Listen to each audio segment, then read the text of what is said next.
but it is incredible to be able to see what they're seeing. Oh, and that view on the left-hand side there, we can actually see those thrusters, as I mentioned. It almost looks as if Dragon is like spitting out a little bit, and it's just really cool to be able to see that propulsion system in action as Dragon is flying itself to that zenith port. And I love it with those two views that we just had because it's Dragon looking at Station as well as Station looking at Dragon, which always kind of reminds me of the Spider-Man meme them pointing at each other. It's a very meta moment. In that image on the right, you see our Commander Peggy Whitson on the left, pilot John Schaffner on the right, and out of frame our mission specialists Rihanna Barnawi and Ali Al-Karni.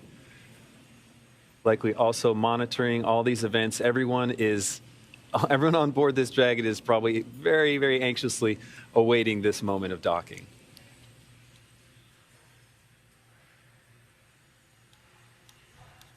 Ending nearly a 16-hour transit to get to the ISS after launching. Now we are roughly 20 minutes away from hitting that approach 1, or excuse me, that waypoint 1, which, like I mentioned before, is 220 meters away from the International Space Station. And we can see that the crew has their visors up. We don't require them to put their visors down until they're closer to the space station for that docking procedure. So they're still hanging out, continuing to monitor Dragon's progress.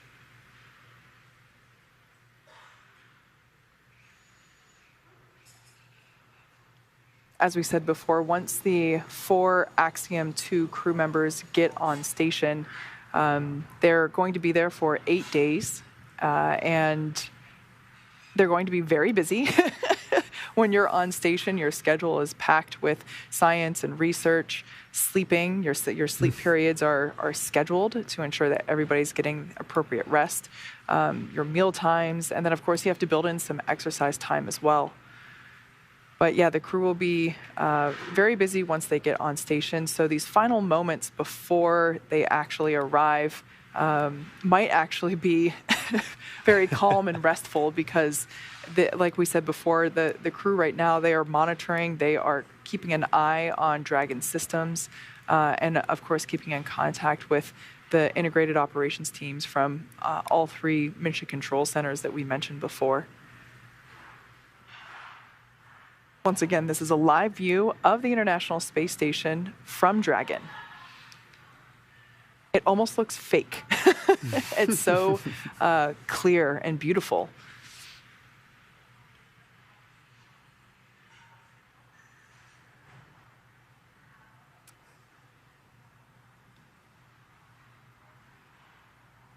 As we get closer, you should be able to make out more clearly the various vehicles that are docked with the International Space Station.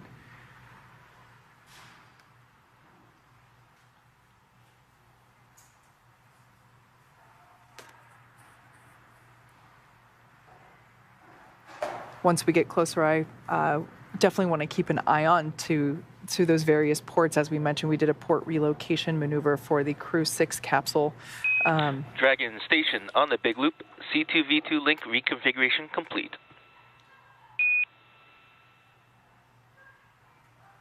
Dragon copy. C2V2 config complete. As I mentioned, we did a port relocation maneuver for the Crew 6 capsule, which is Dragon in Denver. It was relocated to the Node 2 forward port, and we should be able to see that as we get closer. And I just love it when there is a Dragon capsule getting a view of another Dragon capsule that is on station. We had that view during the Crew 6 docking, if I remember correctly. So this is a live view coming to us from the International Space Station of Dragon Freedom as it approaches.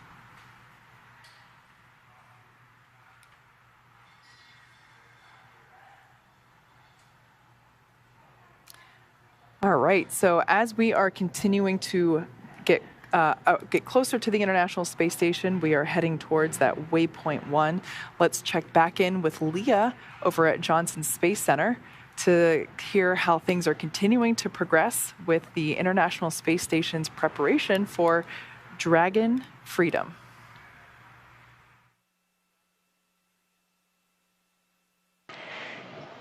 Hi, Kate. Hi, Duke. Thanks for carrying us through a little bit of that. And yes, that's no moon. That is Dragon approaching the International Space Station. As you heard, we've reached waypoint 0, that 400 meters away from the space station. We're just a little bit below that now. But as you can see, we've made quite a bit of movement. Our previous view of Dragon had the Earth in the background. Now we have space in the background. The spacecraft has moved out in front of the International Space Station, still less than 400 meters away, about 380 meters right now, but we're moving up to waypoint 1. And again, waypoint 1 is about 220 meters away from the space station. It'll be directly above that Node 2 zenith or space-facing port. We have the opportunity to pause here, check out any systems if needed, and we expect arrival at waypoint 1 in about 10 minutes.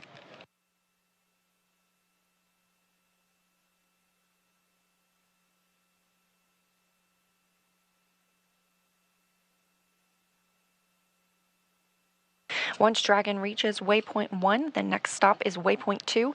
That is only 20 meters away from the International Space Station, so that's when we hope to get that crystal clear view of Dragon Freedom and its 4 crew members inside.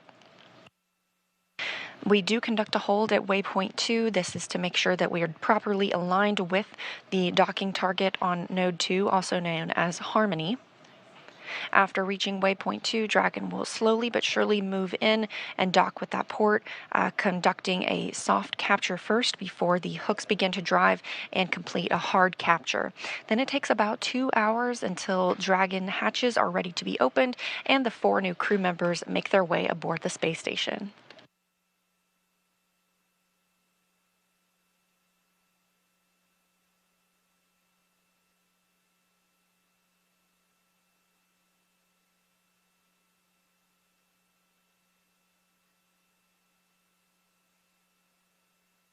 Now 350 meters away from the station. Again, this is Dragon Freedom. It was named that by the Crew 4 crew that visited the International Space Station. Spacecraft keep their names after being named by the crew, so this one will always carry the name Freedom regardless of who's flying on board.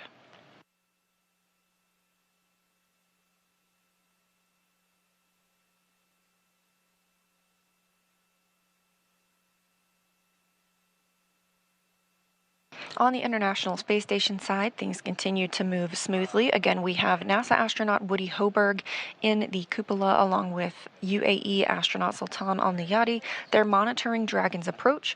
It is a fully autonomous flight for the visiting spacecraft, meaning there is no action required on part of the crew. However, they do have the ability to take control if needed, as well as the crew aboard the space station can send commands to Dragon to retreat if necessary. But we're not expecting any of that this morning as things continue to move smoothly, now 330 meters away from the orbiting laboratory.